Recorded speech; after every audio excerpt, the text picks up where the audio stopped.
Is going on, Cuse Nation? Welcome to yet another edition of Orange Heat. My name's Giovanni here, as always, and thank you for joining me. Today we welcome a Syracuse football commit out of the class of 2021.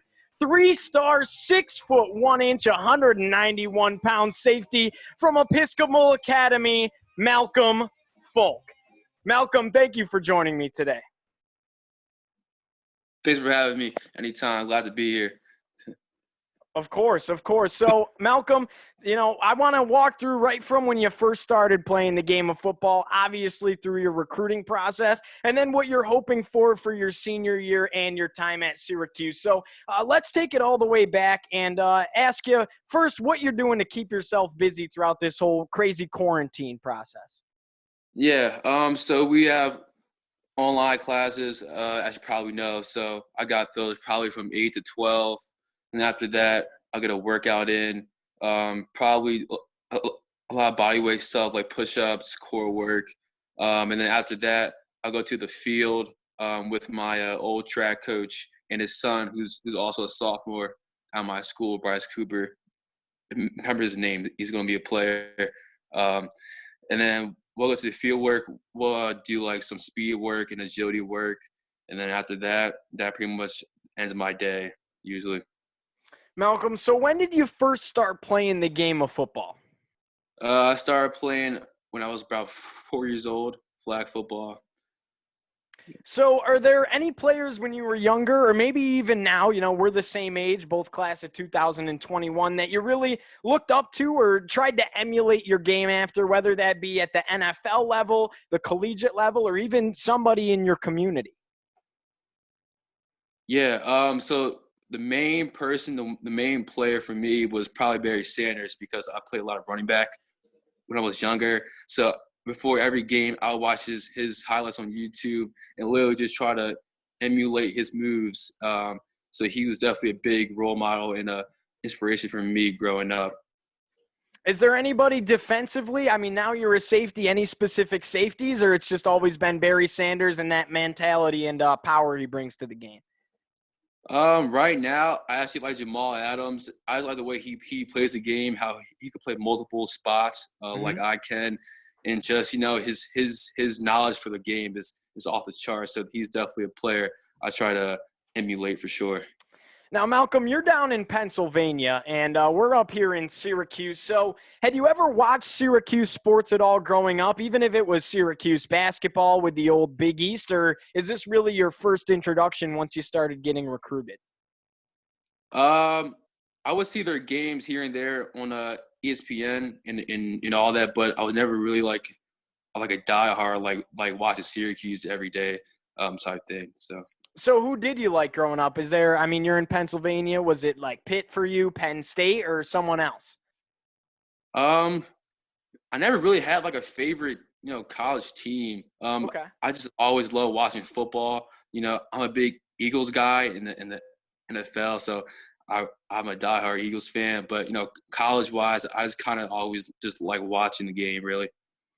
All right, why don't you tell me a little bit about your game? What kind of player is Syracuse getting here? Just a multi-dimensional player, a player that can, pretty much do everything on the field. I can cover, slot receivers. I can play in the box and help with the run fits. I feel like my IQ for the game is pretty good, so I definitely know what I'm doing. And also I can help other guys if they don't know what they're doing and just kind of be like that coach on the field. Can you take me back and walk me through your recruiting process? What schools were involved? If you were ever heavily favoring someone else and kind of tip towards Syracuse, just really walk me through the whole process beginning to end. Yeah, so the recruiting kind of started for me after my freshman year. I started both ways. So probably around the spring was when coaches started coming to my school. It was pretty crazy for me because, I was like 14 at the time, and I'm talking with college coaches from like Pitt, Syracuse came in as well. So it was pretty cool. But throughout the process, I never really had like a favorite school. I just tried, just try to gather as much information as I could about each school that came and talked to me, and then hopefully by this point I would have made a great decision. So Now, at this point, a lot of players are kind of plagued not having the opportunity to go and visit schools that are looking at them. And the recruiting process has really changed a little bit, which we'll get into in a moment. But what schools did you actually have the opportunity to go physically visit the campus? And what was that like for you? yeah, so I've been in Syracuse a couple times. I've been to Virginia, Virginia Tech, Rutgers, Temple, Notre Dame. Uh, Sorry about that. That's the TV. No worries. Who else? I said West Virginia, Boston College. I think those are pretty much it. Now, what did Syracuse do on your visit for you? Did they take you to a football game, a basketball game? And who was your host? Just kind of what was that Syracuse visit like and what stood out to you? Yeah, so the first time I went there, it was my freshman year for a camp. So it was just a pretty good experience, competing against older guys, and learning from Syracuse coaches. And then last summer I did the same thing, but after the camp I went on a tour of the facilities. So I toured the athletic center. I got to see some of the campus. Also got to talk with Coach Lynch, Coach Monroe, and all the coaches over there. So it was definitely a pretty good experience for me. Malcolm, And how? Oh, sorry. Go ahead. then this past year, I almost forgot. This past year, I went on a game visit and they played Wake Forest. So that Oh, was obviously awesome. Yeah, I don't know how I forgot about that, but Trill Williams, the takeaway in overtime. yeah, I it was was there as well. That was a heck of a game. for sure. I mean, the energy in the dome was electric. It was definitely fun to be there. Absolutely. So, Malcolm, how has your recruiting process really changed in the midst of this global pandemic? With everything essentially being done virtually, you committed early on in this pandemic, but in the early goings, how did it change for you?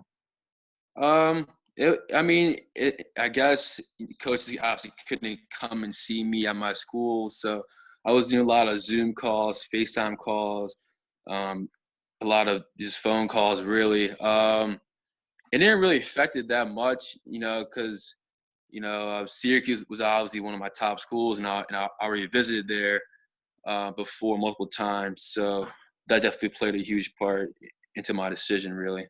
So, how comfortable were you with actually committing to Syracuse in the midst of all this? I was very comfortable. Syracuse, like since day one, they've always been at the top of my list.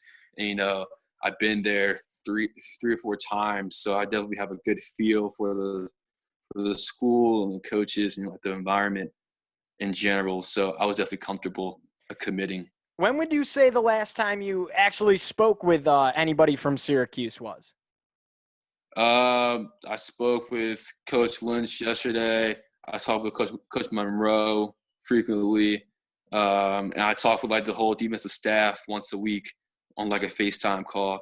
So That's awesome. So they're still, even though this craziness is going on, they're still consistently in contact with you, even though you're already committed. That's pretty cool to hear.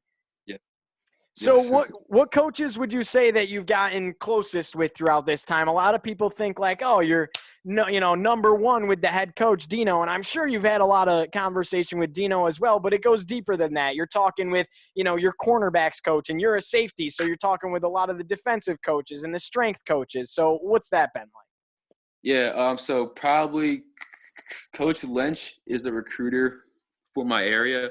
So I've been talking with him forever. So I definitely became pretty close with him.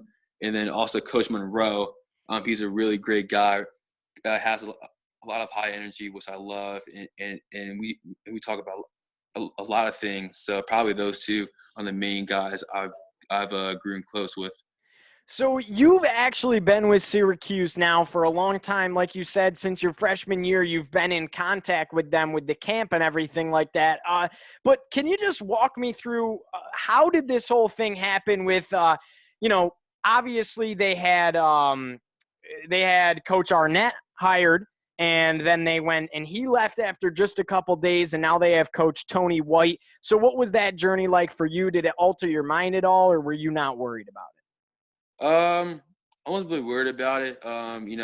Regardless of who the coordinator was, I've always, had a strong opinion for Syracuse. Now, I do love Coach Weiss's defense, the 3-3-5, and I really like where they see me at in that rover spot, because it definitely allows me to display, my full skill set of being able to cover slots and kind of play in the box, kind of help with like the run. So. So now a lot of people at home don't actually understand what this 3-3-5 defense is. So can you kind of explain to them how it works, kind of a dummied down version a little bit for people that aren't necessarily football players? Yeah, so basically the 3-3-5 as an extra D back. So it's geared towards stopping, spread offenses, which has become more and more popular and more effective in the game of football. And you can really, and each player has to be, very skilled, very agile, and kind of know what they're doing. Especially like the D backs, because they're playing mostly man coverage, but you can also like blitz a lot of it as well, which Coach White loves to do. So it's basically geared to help stop spread offenses by adding an extra D-back into the playing field. So. Interesting. Now, Malcolm, how much conversation have you actually had with head coach Dino Babers? I talked to him last week. We had a very nice conversation. I probably talked to him 3 or 4 times since they offered me. So. What was Syracuse's big pitch for you? Did they have anything that really stood out to you and they were like, this is why you have to come be a part of the Orange? Honestly, it's just like that rover spot, that role for me in their defense. They really felt that I could play that role really well, and I did too. And that was a main factor to my decision. Just seeing how Coach White plays defense and where I fit, it definitely would allow me to succeed, in his defense. So. How much would you say that you've really been submerged in the very unique culture that Dino Babers and this Syracuse football program has had and built throughout the past couple of years? You're early on in your process, but how much do you think they've really submerged you into that family, La Familia feel already? A lot. I really feel the love, from everyone. Coach Babers, Coach Lynch, and Coach Monroe, and all the coaches really. And then as long with the commits that we already have, we pretty much talk every day. We're coming close together as a unit. I can't wait to meet all those guys, at some point. So it should be fun. Yeah, can you talk a little bit about that? I mean, this is such a unique experience, and it really seems like, I don't know if it's because of this pandemic and everybody has that kind of time, or the simple fact that you guys are just that gung-ho on Syracuse and ready to come play football. But this 2021 recruiting class is like everywhere on social media. You guys are talking to each other. Can you just talk about what that's been like? Because that's something that a lot of people have never seen before. It's really unique. Yeah. So, once I committed, me and Terry were just like talking every day, just about everything, and talking about who we're trying to get. And then as more and more people committed, we just add them to our little circle, and we pretty much just vibe and like talk about everything. We're just really good friends already. We haven't even met each other yet, most of us. So it's definitely going to be fun. Was there a specific moment that you woke up one day and you were just like, Syracuse is the school? Or did you kind of know, or was it a slow progression? Once they offered, it was a big deal for me because I've always loved Syracuse, and just like the more I thought about it with my family, and the more I just thought about it, it kind of just came into realization for me that Syracuse was the right place for me. And then once I noticed that, I just called Coach Lynch and told him that I wanted to commit. So. Now, you talked a lot about that rover spot and how excited you are to play defense. I've watched your tape, and you play both sides of the ball really well, offensively and defensively. So has there been any talk for you to play on the offensive side of the ball, maybe in addition to it, or is it strictly you're coming to play safety?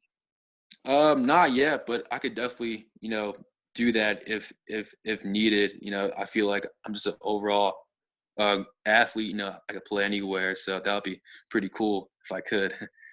You said that you had talked to a lot of the guys that are in your recruiting class for 2021, but have you had any contact with the current Syracuse football players, the guys that you saw out there on that field in the Carrier Dome, guys like Andre Cisco, who's an All-American in your position, Trill Williams, Fatu Melifanu. I mean, the list goes on and on. Have you talked to any of that elite Syracuse secondary?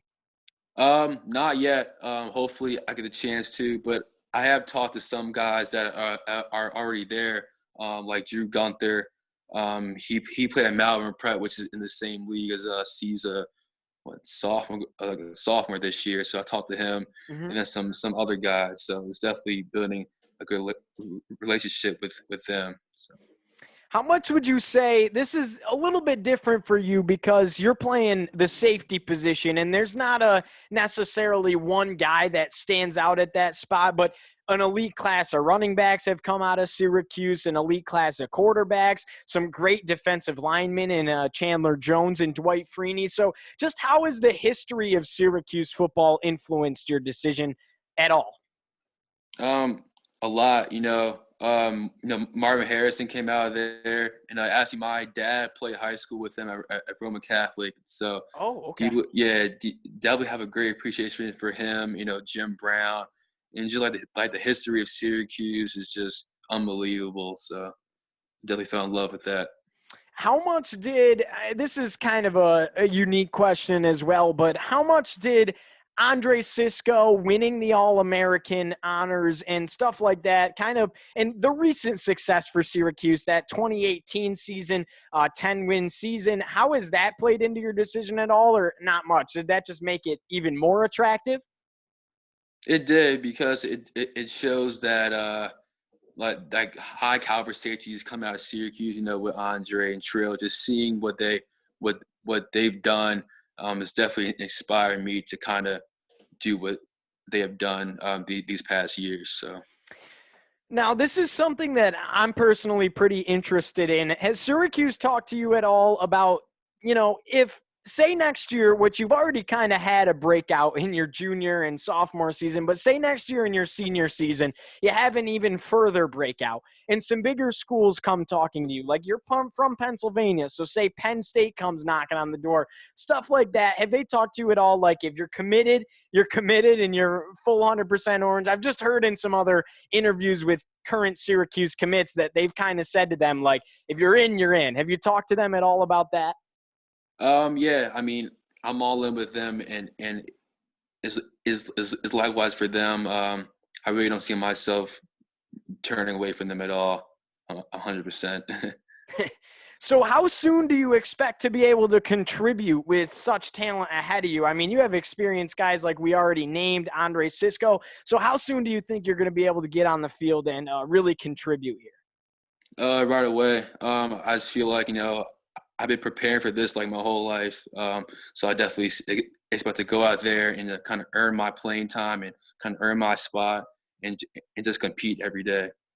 Absolutely. If you had three things that you wanted to improve on before you come to Syracuse, you have this time during the quarantine and throughout your senior season as well, what would that be to really hone in your skills before you get on campus? Yeah, I could definitely be more of a vocal leader. I've always led by example, so I'm definitely going to attempt or try to this year to kind of like speak out more and kind of get the guys pumped up for games, and all that. Another thing that I could probably improve on, you know, I'm already a pretty good tackler, but this is actually my first year playing safety because the last season I played corner, Okay. so I can definitely kind of improve, coming downhill and tackling. Even though I feel like I'm already pretty good at that, I could definitely improve on that. And then the last thing is probably just watching more film. I already watched a lot of film, but I feel like I can watch more and kind of be over prepared for my opponents come game time. So probably those three things are probably the things I could probably improve on. So how do you see your college football career at Syracuse really playing out here? Are you seeing All-American? Is your goal getting to the NFL? Oh, absolutely. Goals to get in the NFL, goals to be All American. I want everything, all the top honors. That's what I'm working for. So Absolutely. How involved has the Syracuse fan community been involved? Maybe not in your decision to come here, but a lot of the time during the recruiting process, they're in the comment section slamming orange emojis, trying to talk these guys into joining the program here and the family. And how has the fan community really made itself apparent to you? yeah, the Syracuse fan base is just unbelievable. Throughout this process, they're in a Twitter comment the orange emojis and just kind of trying to pull me to Syracuse. And then once I committed, it was crazy. I got so much love for them. It's unbelievable. So I definitely feel home in a part of the Orange family for sure. How much does their pulling actually influence you? Does it actually change your mind at all, or not? Not change your mind. You wanted Syracuse, but does it actually pull you that much? A little bit. Obviously, you don't. That's not like one of the main reasons you use the school, but it's definitely a plus because you do want to be a part of like a community that really values football and just have like a great appreciation for football players and the team. So that's always a plus. For sure. So what are you going to be studying at Syracuse? Do you know yet? I'm kind of torn between history and political science. Those are Okay. kind of like top two right now. Awesome. All right, Malcolm. So, what are your plans? Granted, hopefully it's going to happen. I definitely hope for your sake that you're going to get the opportunity to play. But what are your plans for your senior season going into this next year? Just the main goal is to win the Interact again, which is our league. It's trying to go back to back. Another goal for me is just to try to help the younger guys out because I remember when I was a freshman and there were seniors that I really looked up to and who kind of helped me like throughout my first year there. And that's kind of what I want to do for the freshmen that are coming in this year. So now people sometimes forget this, including myself, that, you guys are very talented football players and athletes, but you're also people off the field as well. You don't just live, breathe football. So what do you enjoy doing outside of football? I love spending time with my family or friends, rather just like watching TV or playing like video games or board games. I've always loved spending time with them. Uh, I like to read a lot. Um, those kind of like the two main things I pretty much do outside of sports and school, really. So, All right, so we'll hit you with a little speed round here to wrap things up. I got about 5 questions in super fast motion. So, boom, first one. What's your favorite pregame meal? pre-game meals probably a turkey and cheese sandwich. That's always a go-to for me. This one, I think you already answered. Favorite NFL team, that's going to be Philly, right? Yes, sir. All right. How'd that Super Bowl feel a couple years ago? It was great. Probably one of the best like moments in my life, just watching them win that. It was crazy. What's your go-to pregame jam? Go to pre-game jam. I kind of like Biggie Smalls. Any of his Okay. songs, really. It's kind of like, Throwback. I like it. yes, sir. I personally don't. It was funny. I had Josh Huff on earlier last week, and he's naming these rappers, and I don't really listen to any of that. I listen to a lot of older music, so I had Yeah. no idea what he was talking about. But I know Biggie, and I listen to Biggie, so for sure. Do you have any pregame rituals or superstitions at all? I say a prayer before every game at the back end zone. That's pretty much my ritual right there. Is there anything special behind number 27 for you, and is that what you hope to wear in orange? I hope to wear that. I wore 27 pretty much every year since I've been playing football. So that's pretty much the only thing that's special about it, I guess. Nice. I also wear number 27. I'm a lacrosse goalie, and that was my dad's number, so that's why I wear it. So when I saw you were 27, I was like, sweet. Great. Do you have a favorite moment so far in your high school career? Yeah, it was probably last year. It was our first league game, and we were down pretty much the whole game, but we kept clawing back, and then it was the fourth quarter. It was like fourth down, with like 20 seconds left.